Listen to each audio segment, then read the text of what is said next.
Olá a todos. Hoje eu estou falando aqui direto da Nasdaq em Nova York, onde hoje pela manhã eu fiz uma apresentação a um grupo de investidores e empresários brasileiros que vieram a Nova York tentar buscar investimentos para suas empresas, mas também fazer negócios.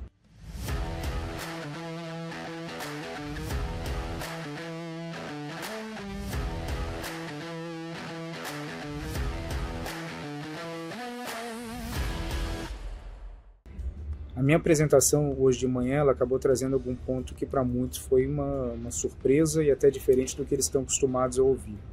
Primeiramente, é importante saber, como eu apresentei para eles, o fator China em vários dos aspectos que são colocados na mesa nas conversas em relação aos Estados Unidos. Um dos exemplos que eu dei, por exemplo,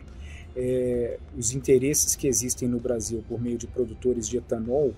em criar alguma parceria junto com produtores americanos de etanol para que esses busquem mercados de forma conjunta,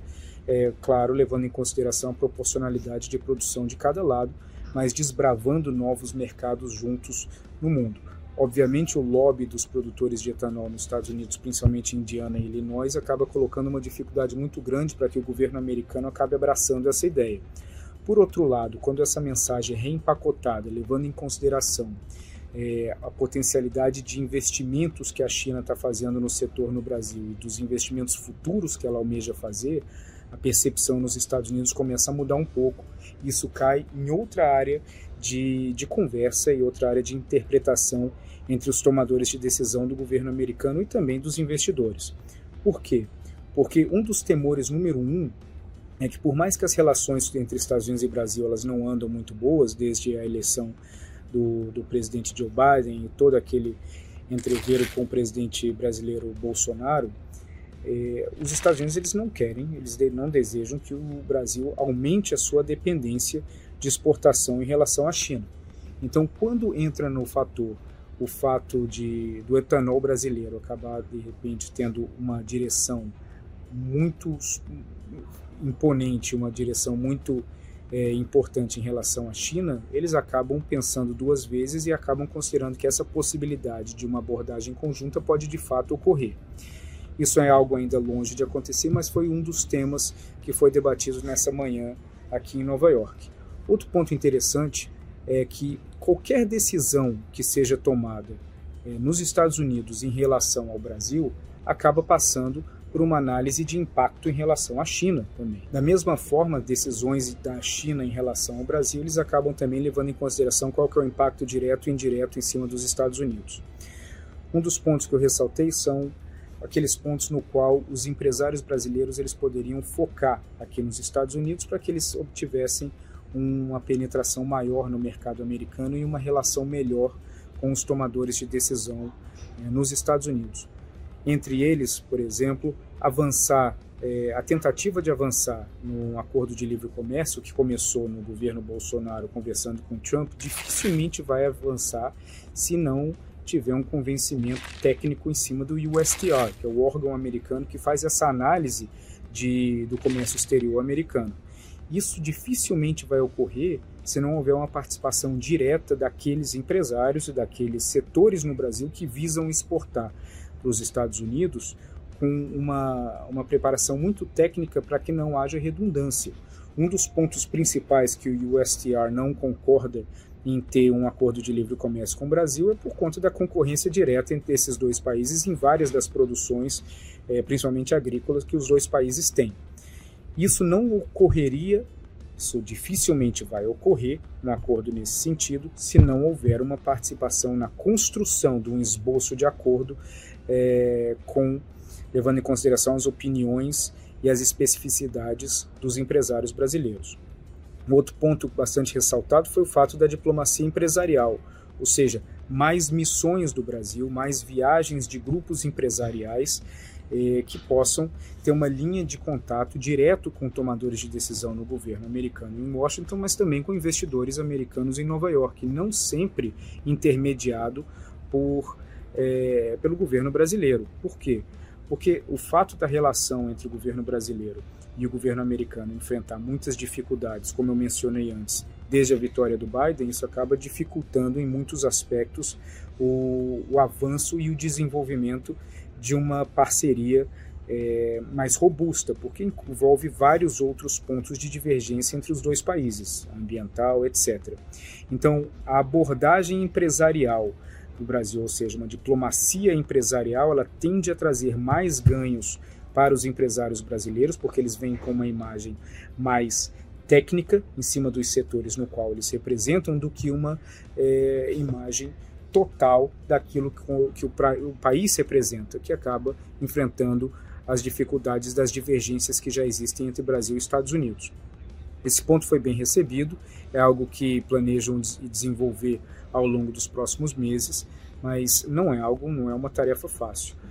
Outro ponto que é bastante importante é o fato de que a China ela vem desenvolvendo muito em investimentos na área de tecnologia no Brasil,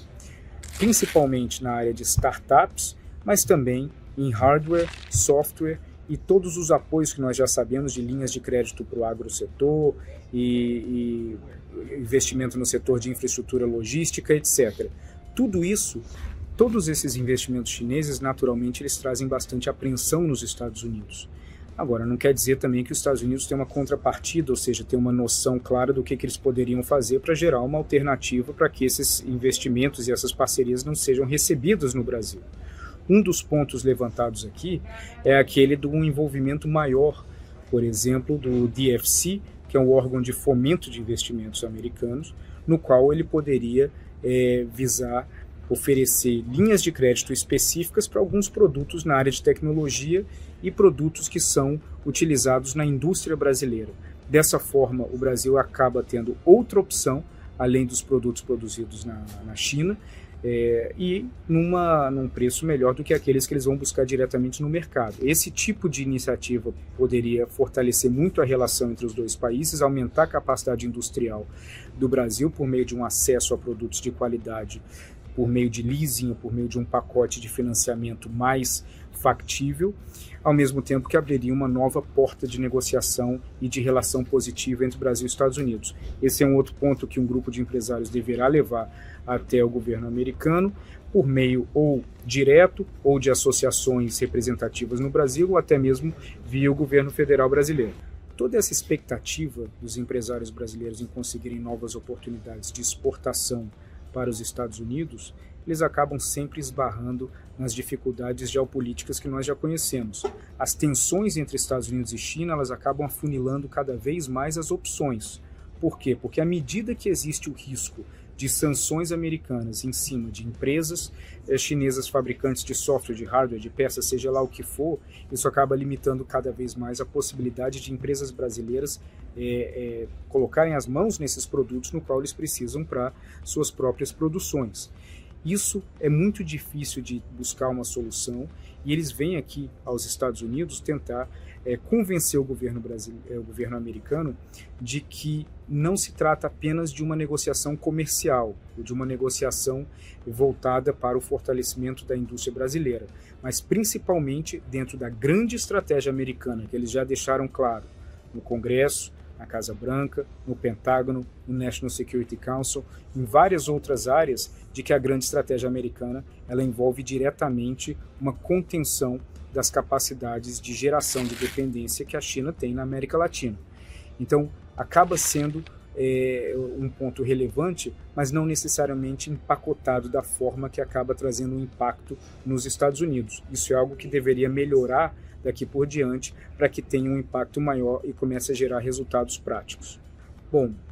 esses foram só alguns dos pontos que foram tratados aqui. Obviamente tiveram inúmeros pontos mais detalhados, alguns que eu comentei, outros que não vem ao caso comentar, mas o que eu acho que é muito importante é ver o esforço do empresariado brasileiro em tentar abrir o mercado americano. Obviamente outros mercados no mundo também poderiam se tornar muito atraentes, mas o fato do Brasil manter uma dependência comercial em cima de um só país, tanto para exportação quanto importação, é sempre perigoso, porque as decisões que ocorrem lá acabam sendo mais importantes do que as decisões que são tomadas em Brasília. Trarei novas informações e trarei novidades a cada vez que vier aqui participar desse tipo de conversa, que eu acho que é interessante fazer esse bate-bola com vocês. Um abraço a todos e muito obrigado pela audiência.